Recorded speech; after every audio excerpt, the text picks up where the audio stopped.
ਸਤਿ ਸ਼੍ਰੀ ਅਕਾਲ। ਮੈਂ ਜਤਿੰਦਰ ਸਿੰਘ ਖਹਿਰਾ। ਤੁਸੀਂ ਦੇਖ ਰਹੇ ਹੋ ਪੰਜਾਬ ਮੇਲ USA TV। ਖਬਰਾਂ ਦਾ ਇਸ ਬੁਲੇਟਿਨ 'ਚ ਤੁਹਾਡਾ ਸਵਾਗਤ ਹੈ। ਪਟਿਆਲਾ 'ਚ ਸ਼ਿਵ ਸੈਨਿਕਾਂ, ਸਿੱਖ ਜਥੇਬੰਦੀਆਂ ਤੇ ਪੁਲਿਸ ਵਿਚਕਾਰ ਜ਼ਬਰਦਸਤ ਝੜਪਾਂ, ਮਾਹੌਲ ਤਣਾਅਪੂਰਨ।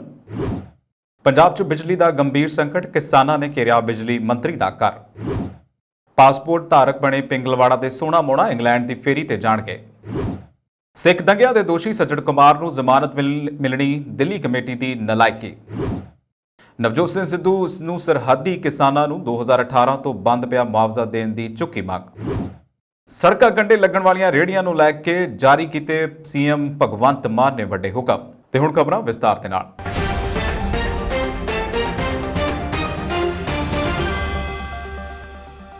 ਐਚਐਸ ਫੂਲਕਾ ਵੱਲੋਂ ਐਸਜੀਪੀਸੀ ਦੀਆਂ ਚੋਣਾਂ ਸੰਬੰਧੀ ਸੁਖਬੀਰ ਬਾਦਲ ਤੇ ਸਾਜ਼ਿਸ਼ਾਂ ਘੜਨ ਦਾ ਇਲਜ਼ਾਮ। ਇੱਕ ਪੱਤਰਕਾਰ ਨੂੰ ਵੀ ਲਿਆ ਨਿਸ਼ਾਨੇ ਤੇ। ਐਚਏ ਫੂਲਕਾ ਵੱਲੋਂ ਫੇਸਬੁੱਕ ਲਾਈਵ ਹੋ ਕੇ ਇੱਕ ਪੱਤਰਕਾਰ ਦਾ ਨਾਮ ਲੈਂਦਿਆਂ ਕਿਹਾ ਗਿਆ ਕਿ ਕਿਸ ਤਰੀਕੇ ਦੇ ਨਾਲ ਉਸ ਪੱਤਰਕਾਰ ਨੇ ਆਪਣੇ ਡਿਬੇਟ ਪ੍ਰੋਗਰਾਮ ਦੇ ਵਿੱਚ ਫੂਲਕਾ ਤੇ ਅਕਸ ਨੂੰ ਧੁੰਦਲਾ ਤੇ ਪੱਖਪਾਤੀ ਕਰਕੇ ਦਿਖਾਉਣ ਦਾ ਕੰਮ ਕੀਤਾ ਗਿਆ। ਉਹਨਾਂ ਨਾਲ ਇਹ ਵੀ ਜ਼ਿਕਰ ਕੀਤਾ ਕਿ ਉਹ ਉਸ ਪੱਤਰਕਾਰ ਦਾ ਬਹੁਤ ਸਤਿਕਾਰ ਵੀ ਕਰਦੇ ਸਨ, ਪਰ ਹੁਣ ਇਹ ਡਿਬੇਟ ਸੁਣ ਕੇ ਉਹਨਾਂ ਨੂੰ ਬਹੁਤ ਧੱਕਾ ਲੱਗਾ। ਇਸ ਤੋਂ ਬਾਅਦ ਉਹਨਾਂ ਗੱਲ ਕਰਦਿਆਂ ਕਿਹਾ ਕਿ ਉਹ ਐਸਜੀਪੀਸੀ ਦੀਆਂ ਚੋਣਾਂ ਸੰਬੰਧੀ ਕੰਮ ਕਰ ਰਹੇ ਸਨ। ਚੋਣਾਂ ਵੀ ਹੋ ਜਾਣਗੀਆਂ। ਇਹ ਚੋਣਾਂ 2011 ਦੇ ਵਿੱਚ ਹੋਈਆਂ ਸਨ ਤੇ ਇਹਨਾਂ ਦੀ ਮਿਆਦ 2016 ਤੱਕ ਹੀ ਖਤਮ ਹੋ ਗਈ ਸੀ। 2016 ਦੇ ਵਿੱਚ ਵੀ ਚੋਣਾਂ ਹੋਈਆਂ ਸਨ ਤੇ ਇਸ ਗੱਲ ਨੂੰ ਐਚਐਸ ਫੂਲਕਾ ਨੇ ਵਿਧਾਨ ਸਭਾ ਦੇ ਵਿੱਚ ਉਠਾਇਆ ਤੇ ਕੇਂਦਰ ਸਰਕਾਰ ਤੋਂ ਮੰਗ ਵੀ ਕੀਤੀ ਸੀ, ਕਿਉਂਕਿ ਕੇਂਦਰ ਸਰਕਾਰ ਨੇ ਇੱਕ ਜੱਜ ਨਿਯੁਕਤ ਕਰਨਾ ਹੁੰਦਾ ਹੈ। ਉਹਨਾਂ ਕੇਂਦਰ ਸਰਕਾਰ ਨੂੰ ਚਿੱਠੀਆਂ ਰਾਹੀਂ ਇਹ ਵੀ ਅਪੀਲ ਕੀਤੀ ਸੀ ਕਿ ਜੱਜ ਜਲਦ ਤੋਂ ਜਲਦ ਨਿਯੁਕਤ ਕੀਤਾ ਜਾਏ ਤੇ ਕੇਂਦਰ ਨੇ ਇਹ ਗੱਲ ਮੰਨ ਕੇ ਜੱਜ ਨਿਯੁਕਤ ਵੀ ਕਰ ਦਿੱਤਾ ਸੀ। ਫੂਲਕਾ ਨੇ ਕੈਪਟਨ ਤੇ ਵੀ ਨਿਸ਼ਾਨਾ ਸਾਧਿਆ ਕਿਹਾ ਕਿ ਕੈਪਟਨ ਸਾਹਿਬ ਵੀ ਨਹੀਂ ਚਾਹੁੰਦੇ ਸਨ ਕਿ ਚੋਣਾਂ ਹੋ ਜਾਣ, ਇਸ ਲਈ ਉਹਨਾਂ ਨੇ ਜੱਜ ਸਾਹਿਬ ਨੂੰ ਸਟਾਫ ਤੱਕ ਮੁਹੱਈਆ ਨਹੀਂ ਕਰਵਾਇਆ। ਇੱਥੋਂ ਤੱਕ ਕਿ ਬਾਦਲ ਵੀ ਨਹੀਂ ਚਾਹੁੰਦੇ ਸਨ ਕਿ ਚੋਣਾਂ ਹੋਣ। ਹੁਣ ਫਿਰ ਫੂਲਕਾ ਨੇ ਕੋਸ਼ਿਸ਼ ਜਾਰੀ ਕੀਤੀ ਹੈ ਤੇ ਇਸ ਸੰਬੰਧੀ ਫੂਲਕਾ ਨੇ ਪੰਜਾਬ ਦੇ ਨਿਆਂ ਮੰਤਰੀ ਹਰਜੋਤ ਬੈਂਸ ਨੂੰ ਵੀ ਇਸ ਸੰਬੰਧੀ ਜਾਣੂ ਕਰਵਾਇਆ ਸੀ। ਇਸ ਸੰਬੰਧੀ ਹੀ ਫੂਲਕਾ ਨੇ ਪੰਥਕ ਮਾਮਲਿਆਂ ਦੇ ਇੰਚਾਰਜ ਕੁਲਤਾਰ ਸਿੰਘ ਸੰਧਵਾ ਨੂੰ ਵੀ ਜਾਣਕਾਰੀ ਦਿੱਤੀ ਹੈ। ਇੱਥੋਂ ਤੱਕ ਕਿ ਹਰਦੀਪ ਸਿੰਘ ਪੁਰੀ ਜੋ ਕਿ ਕੇਂਦਰੀ ਮੰਤਰੀ ਨੇ, ਉਹਨਾਂ ਨਾਲ ਵੀ ਫੂਲਕਾ ਨੇ ਇਸ ਸੰਬੰਧੀ ਜਾਣਕਾਰੀ ਦਿੱਤੀ ਹੈ। ਉਹਨਾਂ ਕਿਹਾ ਕਿ ਬਾਦਲ ਨੂੰ ਚੰਗੀ ਤਰ੍ਹਾਂ ਪਤਾ ਹੈ ਕਿ ਜੇ ਇਹ ਚੋਣਾਂ ਹੋ ਜਾਂਦੀਆਂ ਨੇ ਤਾਂ ਉਹਨਾਂ ਹੱਥੋਂ ਬਹੁਤ ਕੁਝ ਚਲਾ ਹੀ ਜਾਵੇਗਾ। ਫੂਲਕਾ ਅਨੁਸਾਰ ਬਾਦਲਾਂ ਵੱਲੋਂ ਉਹਨਾਂ ਨੂੰ ਚੁੱਪ ਕਰਵਾਉਣ ਦੀ ਕੋਸ਼ਿਸ਼ ਵੀ ਕੀਤੀ ਜਾ ਰਹੀ ਹੈ। ਬਾਦਲਾਂ ਦਾ ਇਹ ਬਿਆਨ ਕਿ ਐਸਜੀਪੀਸੀ ਉੱਤੇ ਫੂਲਕਾ ਬਾਕੀ ਰਾਜਨੀਤਿਕ ਪਾਰਟੀਆਂ ਦਾ ਕਬਜ਼ਾ ਕਰਾਉਣਾ ਚਾਹੁੰਦਾ ਹੈ, ਇਸ ਗੱਲ ਨੂੰ ਆਧਾਰ ਬਣਾ ਕੇ ਜੋ ਪੱਤਰਕਾਰ ਨੇ ਡਿਬੇਟ ਵੀ ਕੀਤੀ, ਇਸ ਸੰਬੰਧੀ ਵੀ ਫੂਲਕਾ ਵੱਲੋਂ ਰੋਸ ਜਤਾਇਆ ਗਿਆ। ਉਹਨਾਂ ਦੇ ਸਭ ਦੇ ਪਿੱਛੇ ਬਾਦਲਾਂ ਦੀ ਸਾਜ਼ਿਸ਼ ਕਰਾਰ ਦਿੱਤਾ। ਫੂਲਕਾ ਦਾ ਕਹਿਣਾ ਹੈ ਕਿ ਮੈਂ ਸਿਰਫ ਐਸਜੀਪੀਸੀ ਦੀਆਂ ਚੋਣਾਂ ਕਰਵਾਉਣਾ ਦਾ ਬੀੜਾ ਚੁੱਕਿਆ ਹੈ, ਉਹ ਜ਼ਰੂਰ ਕਰਵਾ ਕੇ ਹੀ ਰਹਾਂਗਾ। ਦੇਖੋ, ਇਹ ਵੀਡੀਓ ਜਿਹੜੀ ਪਾਈ ਆ ਇੱਕ ਐਸੇ ਰਿਪੋਰਟਰ ਨੇ ਪਾਈ ਆ ਆਪਣੇ ਪ੍ਰੋਗਰਾਮ ਦੇ ਵਿੱਚ, ਜਿਹਦੀ ਕਿ ਮੈਂ ਕਦਰ ਕਰਦਾ ਸੀ। ਮੈਂ ਉਹਨੂੰ ਬੜਾ ਇੱਕ ਸਿੰਸੀਅਰ ਤੇ ਇਮਾਨਦਾਰ ਜਰਨਲਿਸਟ ਸਮਝਦਾ ਸੀ। ਹਰਜਿੰਦਰ ਸਿੰਘ ਰੰਧਾਵਾ ਦੀ ਮੈਂ ਗੱਲ ਕਰ ਰਿਹਾ। ਉਹਨਾਂ ਨੇ ਜਿਹੜੀ ਇਹ ਹੁਣੇ ਅੱਜ ਦੇ ਪ੍ਰੋਗਰਾਮ 'ਚ ਸ਼ਾਇਦ ਦਿੱਤਾ ਤੇ ਉਹ ਡਿਸਕਸ਼ਨ ਡਿਬੇਟ ਦੇ ਵਿੱਚ ਜੋ ਉਹਨਾਂ ਨੇ ਕਿਹਾ, ਪਹਿਲਾਂ ਤਾਂ ਆਮ ਆਦਮੀ ਪਾਰਟੀ ਨੂੰ ਬੁਰਾ ਭਲਾ ਕਹਿੰਦੇ ਰਹੇ, ਕੇਜਰੀਵਾਲ ਨੂੰ ਕਰਦੇ ਰਹੇ, ਕਰਦੇ ਪਤਾ ਨਹੀਂ ਕਿੱਥੋਂ ਮੈਂ ਆ ਗਿਆ। ਦੇਖੋ, ਮੈਂ ਤਾਂ ਹੁਣ ਪੋਲਿਟਿਕਸ ਵੀ ਛੱਡੀ ਵੀ ਆ, ਮੈਂ ਕਿਸੇ ਚੀਜ਼ 'ਚ ਐਕਟਿਵ ਨਹੀਂ।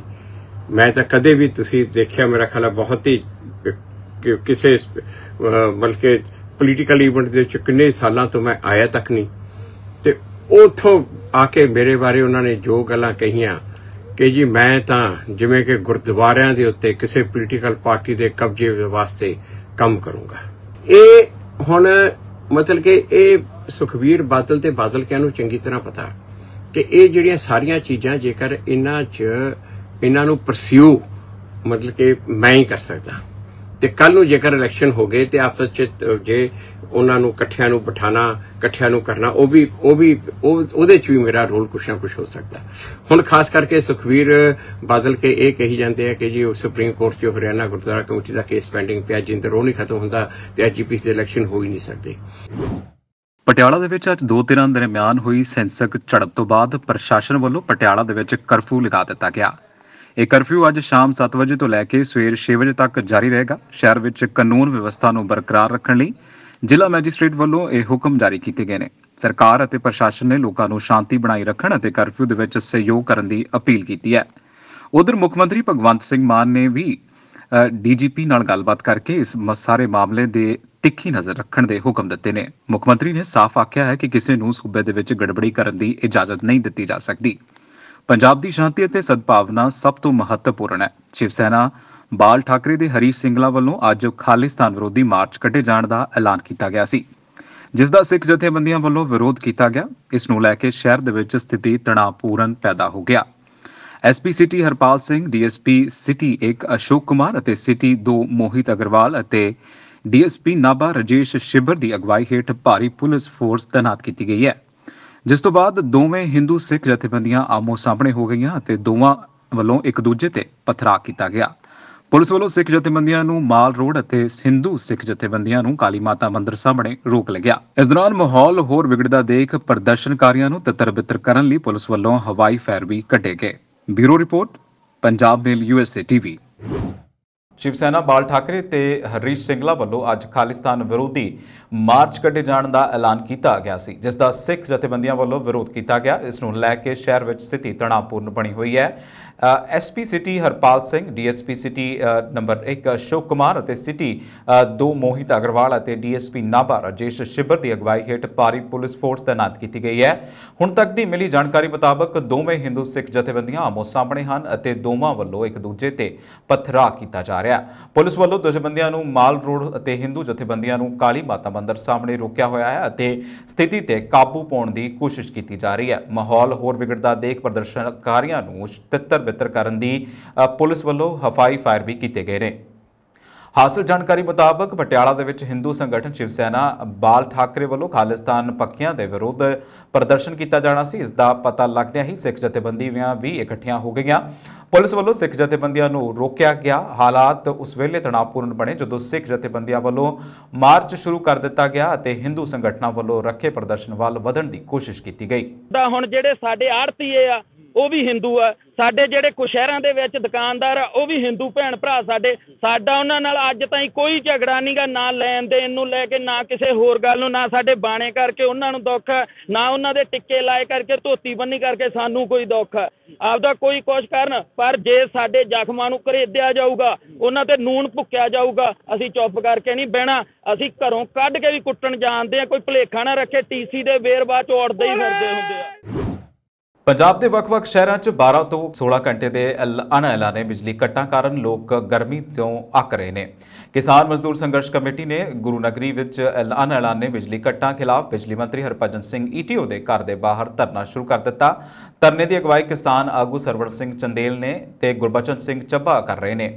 ਕਿਸਾਨ ਆਗੂਆਂ ਨੇ ਕਿਹਾ ਕਿ ਜਿੱਥੇ ਪੇਂਡੂ ਖੇਤਰਾਂ ਦੇ ਵਿੱਚ ਬਿਜਲੀ ਦੇ ਕੱਟਾਂ ਕਾਰਨ ਲੋਕ ਪਰੇਸ਼ਾਨ ਹਨ, ਉੱਥੇ ਹੀ ਕਿਸਾਨਾਂ ਲਈ ਪਾਣੀ ਦੀ ਵੀ ਵੱਡੀ ਘਾਟ ਹੈ। ਸਬਜ਼ੀਆਂ ਦੀ ਫਸਲ, ਪਸ਼ੂਆਂ ਲਈ ਹਰਾ ਚਾਰਾ ਆਦਿ ਸੁੱਕਣਾ ਸ਼ੁਰੂ ਹੋ ਗਿਆ ਹੈ। ਸਰਕਾਰ ਵੱਲੋਂ ਪੇਂਡੂ ਖੇਤਰਾਂ ਦੇ ਵਿੱਚ ਜਾਣਬੁੱਝ ਕੇ ਅਣਐਲਾਨੇ ਕੱਟ ਲਾਏ ਜਾ ਰਹੇ ਨੇ, ਜਿਸ ਕਾਰਨ ਕਿਸਾਨਾਂ ਨੂੰ ਖੇਤੀ ਦਾ ਕੰਮ ਪੂਰਾ ਕਰਨ ਦੇ ਵਿੱਚ ਮੁਸ਼ਕਲਾਂ ਦਾ ਸਾਹਮਣਾ ਕਰਨਾ ਪੈ ਰਿਹਾ। ਉਹਨਾਂ ਕਿਹਾ ਕਿ ਜਦੋਂ ਤੱਕ ਬਿਜਲੀ ਮੰਤਰੀ ਬਿਜਲੀ ਸਪਲਾਈ ਨਿਯਮਿਤ ਕਰਨ ਦਾ ਭਰੋਸਾ ਨਹੀਂ ਦਿੰਦੇ, ਉਦੋਂ ਤੱਕ ਧਰਨਾ ਜਾਰੀ ਰਹੇਗਾ।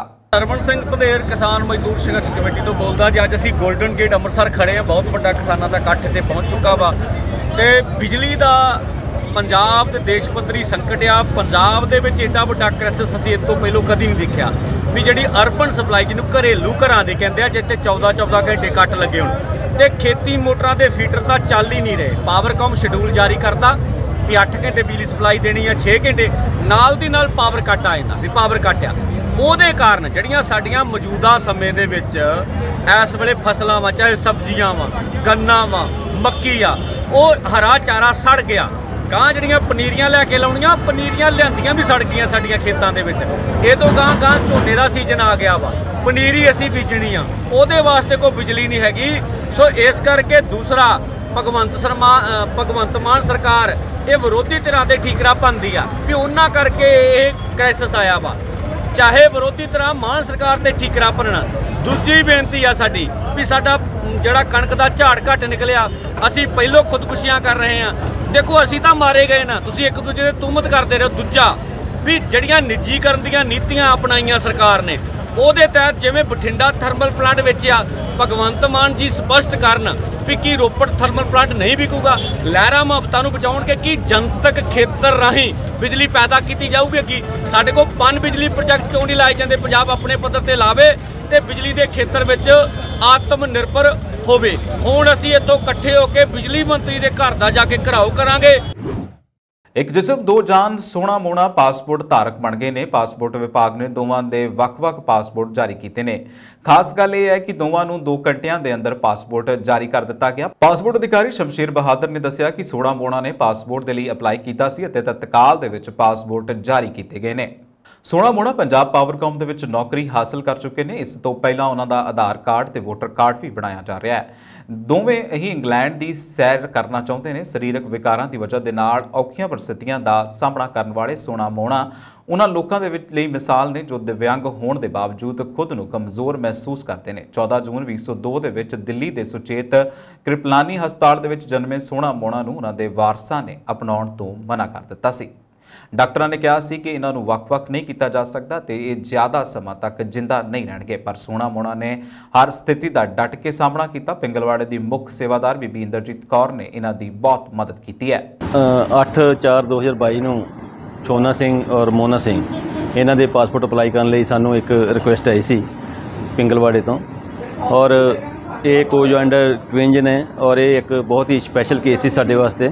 ਲੇਕਿਨ ਸਾਨੂੰ ਇਹ ਕਨਫਿਊਜ਼ਨ ਸੀ ਕਿ ਅਸੀਂ ਇਹਨਾਂ ਨੂੰ ਇੱਕ ਪਾਸਪੋਰਟ ਜਾਰੀ ਕਰੀਏ ਜਾਂ 2 ਕਰੀਏ, ਔਰ ਇਸ ਸੰਬੰਧ ਵਿੱਚ ਇਮੀਡੀਏਟਲੀ ਸਾਡੇ ਦਫ਼ਤਰ ਵੱਲੋਂ ਵਿਦੇਸ਼ ਮੰਤਰਾਲੇ ਦੇ ਧਿਆਨ ਦੇ ਵਿੱਚ ਇਹ ਕੇਸ ਲਿਆਂਦਾ ਗਿਆ, ਕਿਉਂਕਿ ਅੱਜ ਤੋਂ ਪਹਿਲਾਂ ਨਾ ਸਾਡੀ ਟੈਨਿਓਰ ਦੇ ਵਿੱਚ ਕੇਸ ਇਹੋ ਜਿਹਾ ਕਦੀ ਆਇਆ ਸੀ ਔਰ ਨਾ ਹੀ ਸਾਡਾ ਕਦੀ ਐਕਸਪੀਰੀਅੰਸ ਸੀ ਔਰ ਨਾ ਹੀ ਇਹੋ ਜਿਹੇ ਕੇਸ ਦੇ ਸੰਬੰਧ ਵਿੱਚ ਕੋਈ ਵੀ ਮੈਨੂਅਲ ਦੇ ਵਿੱਚ ਲਿਖਿਆ ਗਿਆ ਸੀ। ਲੇਕਿਨ ਸਾਡੇ ਚੀਫ ਪਾਸਪੋਰਟ ਅਫਸਰ ਸਾਹਿਬ ਸ਼੍ਰੀ ਟੀ ਆਰਮਸਟਰੋਂਗ ਉਹਨਾਂ ਨੇ ਬਹੁਤ ਹੀ ਜਲਦੀ ਇਸ ਕੇਸ ਦੇ ਵਿੱਚ ਡਿਸੀਜਨ ਦਿੱਤਾ ਔਰ ਇਸ ਕੇਸ ਦੇ ਸੰਬੰਧ ਵਿੱਚ ਅੱਜ 28/4/2022 ਨੂੰ ਜਿੱਦਾਂ ਹੀ ਸਾਡੇ ਕੋਈ ਈਮੇਲ ਆਈ ਅਸੀਂ 2 ਘੰਟਿਆਂ ਦੇ ਵਿੱਚ ਪਾਸਪੋਰਟ ਛੋਨਾ ਸਿੰਘ ਔਰ ਮੋਨਾ ਸਿੰਘ ਨੂੰ ਜਾਰੀ ਕਰ ਦਿੱਤਾ। 1984 ਸਿੱਖ ਕਤਲੇਆਮ ਦੌਰਾਨ 2 ਸਿੱਖਾਂ ਨੂੰ ਜਿਉਂਦੇ ਸਾੜ ਕੇ ਕਤਲ ਕਰਨ ਦੇ ਮਾਮਲੇ ਦੇ ਵਿੱਚ ਥਾਣਾ ਸਰਸਵਤੀ ਵਿਹਾਰ ਵਿਖੇ ਦਰਜ FIR ਨੰਬਰ 458/91 ਚ ਸੱਜਣ ਕੁਮਾਰ ਨੂੰ ਕੱਲ ਚੁੱਪ-ਚਪੀਤੇ ਦਿੱਲੀ ਦੀ ਰਾਉਜ਼ ਐਵਨਿਊ ਕੋਰਟ ਤੋਂ ਪੱਕੀ ਜ਼ਮਾਨਤ ਮਿਲਣ ਉਪਰੰਤ ਸਿਆਸਤ ਪੱਕ ਗਈ ਹੈ। ਇਸ ਮਾਮਲੇ ਤੇ ਬੋਲਦਿਆਂ ਜਾਗੋ ਪਾਰਟੀ ਦੇ ਮੋਢੀ ਪ੍ਰਧਾਨ ਮਨਜੀਤ ਸਿੰਘ ਜੀਕੇ ਨੇ ਦਿੱਲੀ ਕਮੇਟੀ ਦੇ ਪ੍ਰਬੰਧਕਾਂ ਨੂੰ ਨਿਸ਼ਾਨੇ ਤੇ ਲੈ ਕੇ ਕਈ ਸਵਾਲ ਪੁੱਛੇ ਨੇ। ਜੀਕੇ ਨੇ ਪੁੱਛਿਆ ਕਿ ਸਰਕਾਰ ਦੀ ਝੋਲੀ 'ਚ ਤੁਸੀਂ ਸੌਦੇ ਕਰਨ ਲਈ ਬੈਠੇ ਹੋ ਜਾਂ ਕੌਮ ਦੇ ਕਾਤਲਾਂ ਨੂੰ ਸਜ਼ਾਵਾਂ ਦਿਵਾਉਣ ਦੇ ਲਈ। ਮੇਰੇ ਹਟਣ ਤੋਂ ਬਾਅਦ ਤ੍ਰਿਲੋਕਪੁਰੀ ਕਤਲੇਆਮ ਦੇ 88 ਕਾਤਲਾਂ ਨੂੰ ਤੁਸੀਂ ਜ਼ਮਾਨਤ ਕਿਉਂ ਲੈਣ ਦਿੱਤੀਆਂ? ਇਸੇ ਕਤਲੇਆਮ ਦੇ ਵੱਡੇ ਮਗਰਮੱਛ ਸੱਜਣ ਕੁਮਾਰ ਦੀ ਜ਼ਮਾਨਤ ਦਾ ਤੁਹਾਡੇ ਵਕੀਲ ਨੇ ਪੇਸ਼ ਹੋ ਕੇ ਵਿਰੋਧ ਕਿਉਂ ਨਹੀਂ ਕੀਤਾ? ਕੀ ਤੁਹਾਡੀ ਸੱਜਣ ਕੁਮਾਰ ਫਰਲੋ ਦਿਵਾਉਣ ਦੀ ਕੋਈ ਡੀਲ ਹੋਈ ਹੈ? ਕਿਉਂਕਿ ਹੁਣ ਉਸ ਨੂੰ ਫਰਲੋ ਮਿਲਣ ਦੀ ਰੁਕਾਵਟ ਹਟ ਗਈ ਹੈ। ਜੀਕੇ ਨੇ ਅਫਸੋਸ ਜਤਾਇਆ ਕਿ 1984 ਦੇ ਇਨਸਾਫ ਦੀ ਜਿਸ ਲੜਾਈ ਦਾ ਮੇਰੀ ਟੀਮ ਨੇ ਰਾਹ ਪੱਧਰਾ ਕੀਤਾ ਸੀ ਉਹ ਅੱਜ ਤਬਾਹ ਹੋਣ ਦੇ ਕੰਢੇ ਹੈ। ਜੀਕੇ ਨੇ ਖੁਲਾਸਾ ਕੀਤਾ ਕਿ ਇਸ ਮਾਮਲੇ 'ਚ ਪਿਛਲੀਆਂ 5 ਤਰੀਕਾਂ 9 ਮਾਰਚ 29 ਮਾਰਚ ਤੇ 19 ਅਪ੍ਰੈਲ ਤੇ 27 ਅਪ੍ਰੈਲ ਤੋਂ ਬਾਅਦ ਸ਼ਿਕਾਇਤਕਰਤਾ ਦੇ ਵਕੀਲ ਗੁਰਬਖਸ਼ ਸਿੰਘ ਪੇਸ਼ ਨਹੀਂ ਹੋਏ ਅਤੇ ਨਾ ਹੀ ਸੀਨੀਅਰ ਵਕੀਲ ਹਰਵਿੰਦਰ ਸਿੰਘ ਫੂਲਕਾ ਦੀ ਹਾਜ਼ਰੀ लगी है। सज्जन कुमार नू बेल मिलनी, मैं समझता हूं कि इससे ज़्यादा शर्मनाक बात दिल्ली गुरुद्वारा कमेटी के लिए नहीं हो सकती। कितनी लंबी लड़ाई लड़ने के बाद हमने इसको जेल में डाला। कभी सोच सकते थे कि 2 घंटे के लिए जेल में जाएगा? ये हमारे ऊपर NSA लगते हैं, हमारे पासपोर्ट इम्पाउंड होते हैं, पुलिस तशद्दद करती है कि हम 84 के केस क्यों लड़ते हैं। लेकिन मोदी गवर्नमेंट आती है, SIT बनती है, हम केस प्रिपेयर करके देते हैं। जसविंदर सिंह जौली को उस वक्त मैंने चार्ज दिया था, जो हमारी कमेटी थी, लीगल कमेटी थी। मैं समझता हूँ कि 200 से ज़्यादा हमने नए केस खोल के SIT को दिए थे। हमने 88 बंदों को अरेस्ट करा दिया था त्रिलोकपुरी के, जो वहाँ पे कत्ल हुए थे इतने।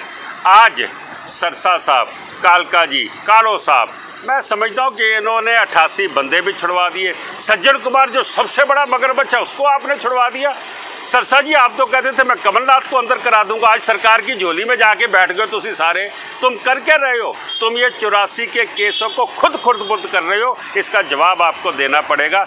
मैं समझता हूँ कि बहुत नमोशी की बात है कि इतनी लंबे लड़ाई के बाद इतने बड़े कत्लेआम का हमें बहुत छोटा सा इंसाफ मिलना शुरू हुआ था, लेकिन वो भी इन लोगों ने गवा दिया। और ये खुद इनकी नालायकी, इनकी बेवकूफ़ी, क्योंकि इनके लिए सरकार से अपने फ़ायदे लेने ज़रूरी है, कौम के इशू ज़रूरी नहीं है। ਪੰਜਾਬ ਪ੍ਰਦੇਸ਼ ਕਾਂਗਰਸ ਕਮੇਟੀ ਦੇ ਸਾਬਕਾ ਪ੍ਰਧਾਨ ਨਵਜੋਤ ਸਿੰਘ ਸਿੱਧੂ ਅੱਜ ਬਾਅਦ ਦੁਪਹਿਰ ਫਜ਼ਿਲਕਾ ਤੇ ਸਾਬਕਾ ਕਾਂਗਰਸ ਵਿਧਾਇਕ ਦਵਿੰਦਰ ਸਿੰਘ ਗੁਬਾਇਆ ਦੇ ਅਤੇ ਸਾਬਕਾ ਐਮਪੀ ਸ਼ੇਰ ਸਿੰਘ ਗੁਬਾਇਆ ਦੇ ਜੱਦੀ ਪਿੰਡ ਗੁਬਾਇਆ ਵਿਖੇ ਉਹਨਾਂ ਦੇ ਘਰ ਪੁੱਜੇ। ਇਸ ਮਗਰੋਂ ਉਹਨਾਂ ਨੇ ਫਜ਼ਿਲਕਾ ਉਪਮੰਡਲ ਦੇ ਪਿੰਡ ਕੁਰਕਾ 'ਚ ਕੰਡੇਦਾਰ ਤਾਰ ਦੇ ਪਾਰ ਕਿਸਾਨਾਂ ਦੀਆਂ ਔਕੜਾਂ ਸੁਣੀਆਂ। ਇਸ ਮੌਕੇ ਸਿੱਧੂ ਨੇ ਕਿਹਾ ਕਿ ਉਹਨਾਂ ਨੂੰ ਪਤਾ ਹੈ ਕਿ 2018 ਤੋਂ ਸਰਹੱਦ ਤੇ ਲੱਗੀ ਕੰਡਿਆਲੀ ਤਾਰ ਤੋਂ ਪਾਰ 31,000 ਏਕੜ ਜ਼ਮੀਨ ਨੇ ਖੇਤੀ ਕਰਨ ਵਾਲੇ ਕਿਸਾਨਾਂ ਨੂੰ ਸਾਲਾਨਾ ਮੁਆਵਜ਼ਾ ਨਹੀਂ ਦਿੱਤਾ ਗਿਆ। ਇਸ ਮੌਕੇ ਸਿੱਧੂ ਨੇ ਆਪ ਸਰਕਾਰ ਤੇ ਵਿਅੰਗ ਕੱਸਦਿਆਂ ਕਿਹਾ ਕਿ ਇੱਕ ਮੌਕਾ ਆਪ ਨੂੰ ਨਾ ਲਾਈਟ ਦਿਨੇ ਨਾ ਰਾਤ ਨੂੰ। ਕਿਸਾਨਾਂ ਨੇ ਦੱਸਿਆ ਕਿ ਪਿੰਡਾਂ 'ਚ ਬਿਜਲੀ ਸਪਲਾਈ ਦਾ ਬੁਰਾ ਹਾਲ ਹੈ, ਜਿਸ ਕਾਰਨ ਭਾਰੀ ਗਰਮੀ 'ਚ ਉਹਨਾਂ ਨੂੰ ਕਈ ਮੁਸ਼ਕਲਾਂ ਦਾ ਸਾਹਮਣਾ ਕਰਨਾ ਪੈ ਰਿਹਾ ਹੈ। ਉਹਨਾਂ ਸਾਫ਼ ਕਿਹਾ ਕਿ ਜਦੋਂ ਤੱਕ ਪੰਜਾਬ 'ਚ ਸ਼ਰਾਬ, ਰੇਤ, ਟਰਾਂਸਪੋਰਟ ਅਤੇ ਕੇਬਲ ਮਾਫੀਆ ਖਾਤਮਾ ਨਹੀਂ ਹੁੰਦਾ, ਉਦੋਂ ਤੱਕ ਪੰਜਾਬ ਆਰਥਿਕ ਰੂਪ ਦੇ ਨਾਲ ਖੁਸ਼ਹਾਲ ਨਹੀਂ ਬਣੇਗਾ। ਉਹਨਾਂ ਕਿਹਾ ਕਿ ਕੇਜਰੀਵਾਲ ਝੂਠਾ ਆਦਮੀ ਹੈ ਜੋ ਪੰਜਾਬ ਦੇ ਲੋਕਾਂ ਦੇ ਨਾਲ ਧੋਖਾ ਕਰ ਰਿਹਾ। ਉਹਨਾਂ ਕਿਹਾ ਕਿ ਝੂਠ ਬੋਲਣ 'ਚ ਕੇਜਰੀਵਾਲ ਅਤੇ ਸੁਖਬੀਰ ਬਾਦਲ 'ਚ ਕੰਪੀਟੀਸ਼ਨ ਚੱਲ ਰਿਹਾ ਹੈ।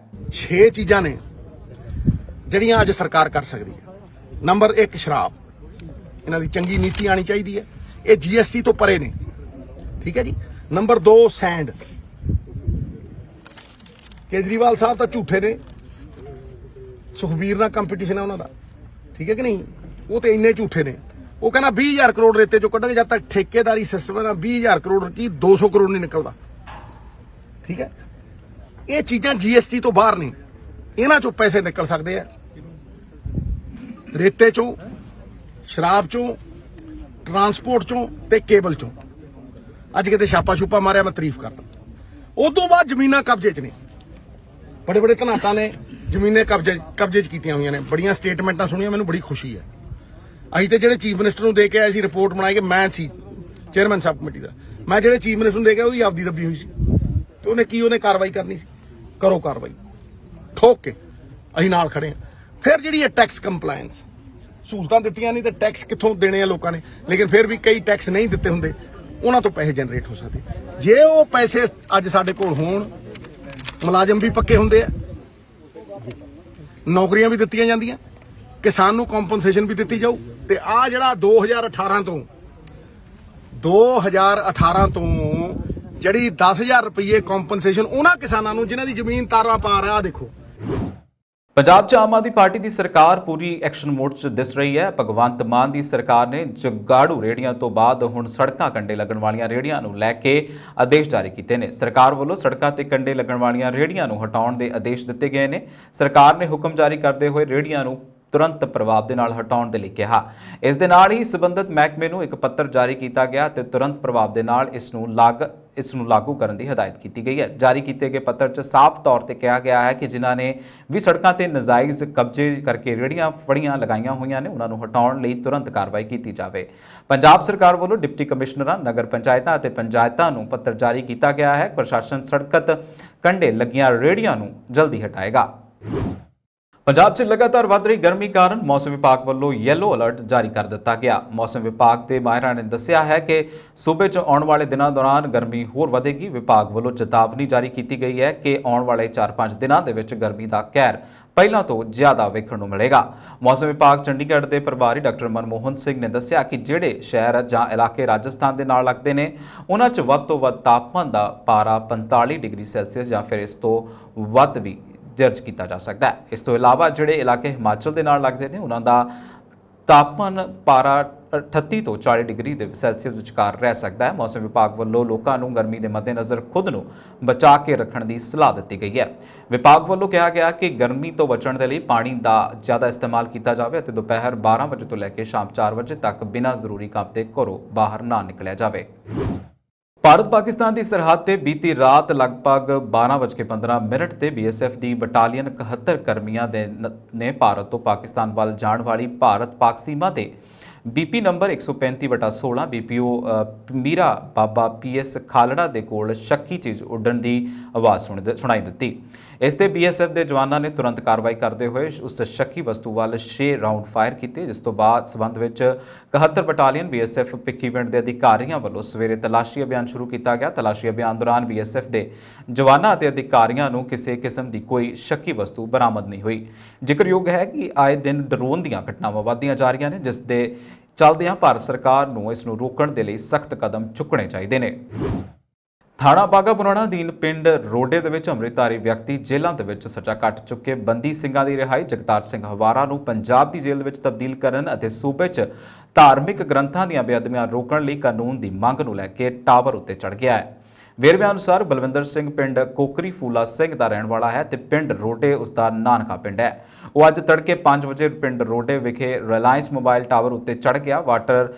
ਟਾਵਰ ਉੱਤੇ ਕੇਸਰੀ ਝੰਡਾ ਲਗਾਇਆ ਹੈ ਕਿ ਬੈਠ ਗਿਆ ਹੈ। ਉਸ ਦਾ ਮੋਟਰਸਾਈਕਲ ਟਾਵਰ ਹੇਠਾਂ ਖੜਾ ਹੈ। ਮੋਟਰਸਾਈਕਲ ਉੱਤੇ ਖਾਲਸਾ ਏਡ ਦਾ ਸਟicker ਲੱਗਾ ਹੋਇਆ ਹੈ। ਇਸ ਵਿਅਕਤੀ ਨੇ ਪ੍ਰਧਾਨ ਮੰਤਰੀ ਨਰਿੰਦਰ ਮੋਦੀ ਦੇ ਨਾਮ ਲਿਖੇ ਪੱਤਰ ਦੇ ਵਿੱਚ ਮੰਗਾਂ ਦਾ ਜ਼ਿਕਰ ਕੀਤਾ ਹੈ।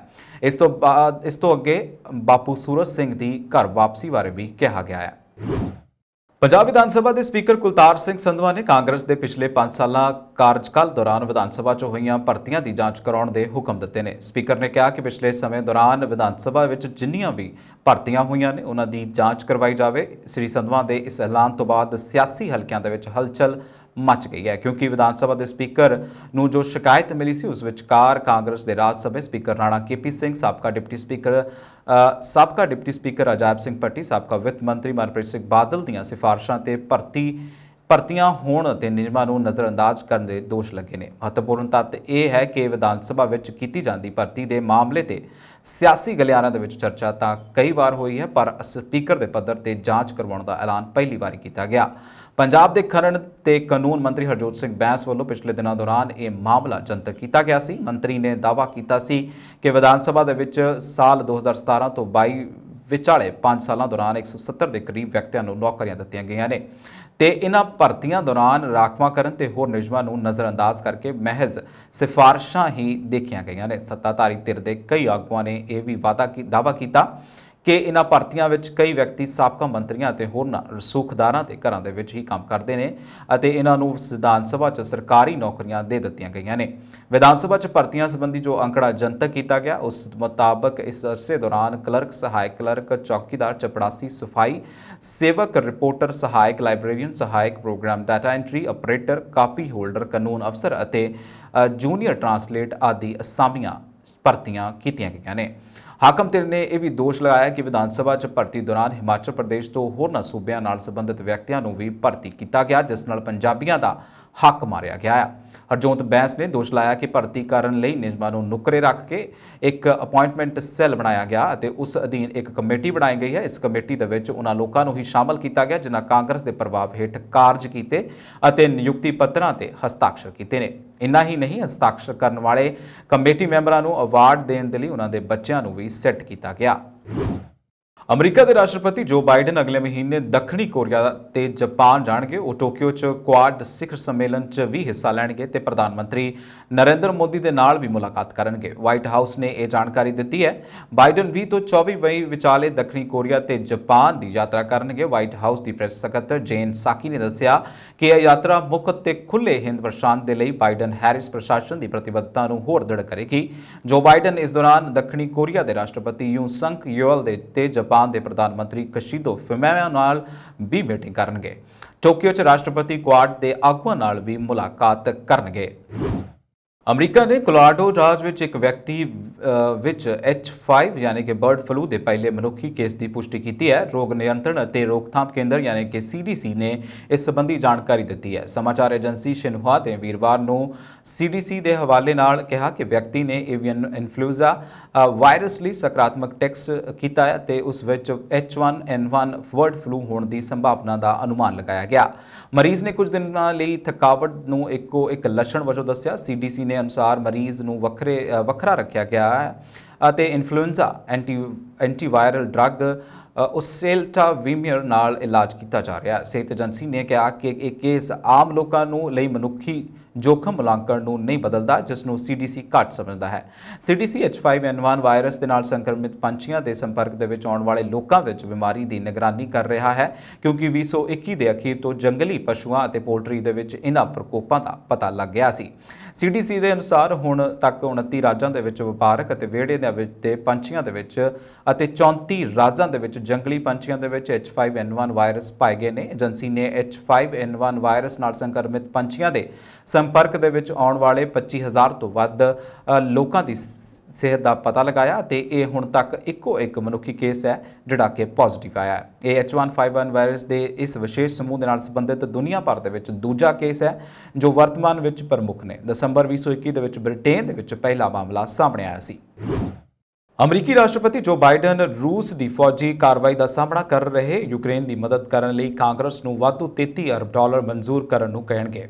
ਬਾਈਡਨ ਪ੍ਰਸ਼ਾਸਨ ਦੇ 2 ਅਹੁਦਿਆਂ ਅਧਿਕਾਰੀਆਂ ਨੇ ਵੀਰਵਾਰ ਨੂੰ ਇਹ ਜਾਣਕਾਰੀ ਦਿੱਤੀ। ਜੇਕਰ ਅਜਿਹਾ ਹੁੰਦਾ ਹੈ ਤਾਂ ਯੂਕਰੇਨ ਨੂੰ ਯੁੱਧ 'ਚ ਜਿਸ ਦਾ ਹਾਲ ਫਿਲਹਾਲ ਅੰਤ ਹੁੰਦਾ ਦਿਖ ਰਿਹਾ ਹੈ ਮਜ਼ਬੂਤ ਕਰਨ ਦੀ ਅਮਰੀਕੀ ਕੋਸ਼ਿਸ਼ ਨੂੰ ਹੁਲਾਰਾ ਮਿਲੇਗਾ। ਅਧਿਕਾਰੀਆਂ ਨੇ ਪਛਾਣ ਗੁਪਤ ਰੱਖਦੇ ਹੋਏ ਦੱਸਿਆ ਕਿ ਬਾਈਡਨ ਦਾ ਨਵਾਂ ਪ੍ਰਸਤਾਵ 5 ਮਹੀਨੇ ਦੇ ਲਈ ਹੋਣ ਦੀ ਉਮੀਦ ਹੈ ਜਿਸ 'ਚ $20 ਅਰਬ ਤੋਂ ਜ਼ਿਆਦਾ ਰਾਸ਼ੀ ਯੂਕਰੇਨ ਦੀ ਫੌਜੀ ਸਹਾਇਤਾ ਅਤੇ ਗੁਆਂਢੀ ਦੇਸ਼ਾਂ ਦੇ ਰੱਖਿਆ ਤੰਤਰ ਨੂੰ ਮਜ਼ਬੂਤ ਕਰਨ ਦੇ ਲਈ, ਜਦਕਿ $8.5 ਅਰਬ ਰਾਸ਼ਟਰਪਤੀ ਵਲਾਦੀਮੀਰ ਜ਼ੇਲੈਂਸਕੀ ਦੀ ਸਰਕਾਰ ਦੇ ਕੰਮ ਕਰਨ ਲਈ ਅਤੇ $3 ਅਰਬ ਆਮ ਨਾਗਰਿਕਾਂ ਨੂੰ ਭੋਜਨ ਅਤੇ ਮਨੁੱਖੀ ਸਹਾਇਤਾ ਦੇ ਲਈ ਹੋਵੇਗਾ। ਉਹਨਾਂ ਦੱਸਿਆ ਕਿ ਇਹ ਪ੍ਰਸਤਾਵ ਯੂਕਰੇਨ ਅਤੇ ਪੱਛਮੀ ਸਾਂਝੇਦਾਰੀ ਲਈ ਰੱਖਿਆ ਹੈ ਅਤੇ ਆਰਥਿਕ ਮਦਦ ਦੇ ਲਈ ਕਾਂਗਰਸ ਦੇ ਵੱਲੋਂ ਪਿਛਲੇ ਮਹੀਨੇ ਮਨਜ਼ੂਰ ਕੀਤੀ ਗਈ $13.6 ਅਰਬ ਦੀ ਰਾਸ਼ੀ ਤੋਂ ਦੁੱਗਣੀ ਹੋ ਸਕਦੀ ਹੈ। ਇਸ ਹੁਣ ਤੱਕ ਦੀਆਂ ਖਬਰਾਂ ਤੁਸੀਂ ਦੇਖਦੇ ਰਹੋ ਪੰਜਾਬ ਮੇਲ US TV। ਸਤਿ ਸ਼੍ਰੀ ਅਕਾਲ।